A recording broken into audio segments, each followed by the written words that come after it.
This is our first TVC design from 2 months ago. There's a lot wrong with this design and it's kinda bad, so we redesigned it. But first, make sure to like, comment, and subscribe. I mean, look at this. It's disgusting. Also, make sure you've seen the first TVC video in the top right corner, since it'll help you understand this video much better. So first, let's look at the original design. This design was only going to be used for single-axis static tests on the ground, which is why there's only one servo motor up here. This brings us to the first problem. Since the servo motor is up here, it has to connect to the motor mount at a very shallow angle. This makes it a lot harder to move the motor mount because the force coming from the servo doesn't meet it full on. This can be compared to BPS's TVC mount. It's able to connect to the motor mount at a 90-degree angle because the servo is on the side. The next problem is that the motor mount was only 24 millimeters in diameter instead of 29.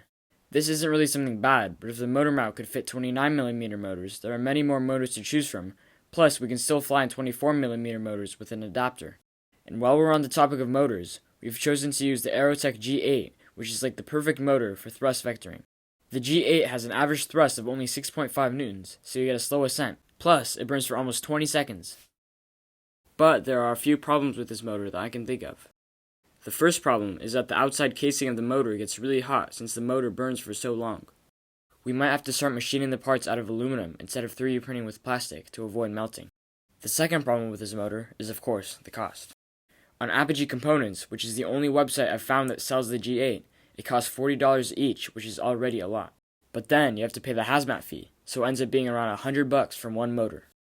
The third problem is that, Apogee is the only place that sells it. And apparently, the G8 was uncertified back in 2019 because the casing temperature was too hot. But in January 2021, Aerotech recertified the G8, and in the Aerotech information release from October 2021, they said the G8 was available for immediate shipment. But I can't find it being sold on the Aerotech website, or anywhere else for that matter. I have no idea what's going on. Until we fly the G8, if at all, we'll use smaller motors for static testing and the first test launches.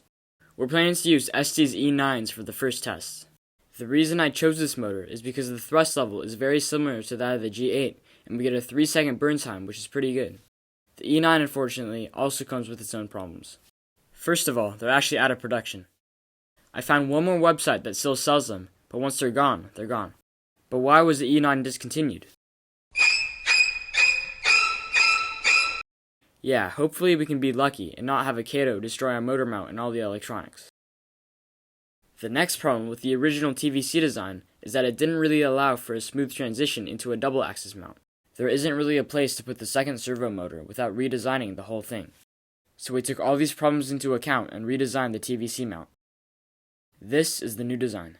As you can see, the servo was moved to the side so it can move the motor more easily, and the motor mount was lengthened to be able to fit the G8. So what makes this design an easier transition to the double-axis mount? It's easier to show in real life, so I 3D printed a prototype. If you look at it from the top, there are 2 rings around the motor mount. Let's start with the inner ring. This is the part that holds the first servo. It has an axle that goes through it and the motor mount to allow the motor mount to move while the ring is stationary. The outer ring, for now, is only an adapter from the TVC mount to the body tube, but when we move on to a double-axis mount, it'll have a very similar function to the first ring. When we do that, it'll have its own servo and will move the motor mount in the other direction. So if you think of the first ring moving the motor mount left and right, the second will move the motor mount forward and back. Combining these movements, you can move the motor mount plus or minus 5 degrees in pretty much every direction. The only difference between this ring and the first one, though, is this servo will move the motor mount and the first ring.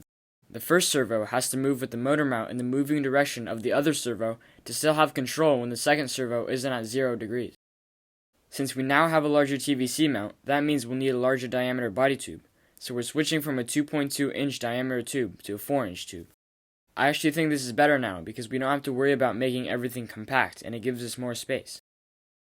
Another thing that wasn't great about the last design was the placement of the solenoid that ejects the parachute. I wanted all the electronics to just be stacked on top of each other for simplicity and to make it easier to remove if there was anything wrong. The problem is that the solenoid is near the middle of the rocket, so there will have to be a lot of filled cushion space between it and the parachute to actually be able to eject it. It has to be really close to the top of the rocket so it can actually push the parachute out. The new design will have the TVC mount, the flight computer, and the solenoid all as separate units within the rocket. The flight computer will be left near the middle of the rocket so connections between it and everything else is shorter, and the solenoid will be near the top. So I feel like now we have a much more realistic design, and we should have a fully built prototype really soon. Make sure to like, comment, and subscribe because we're getting really close to 100 subscribers. We'll see you soon. Bye.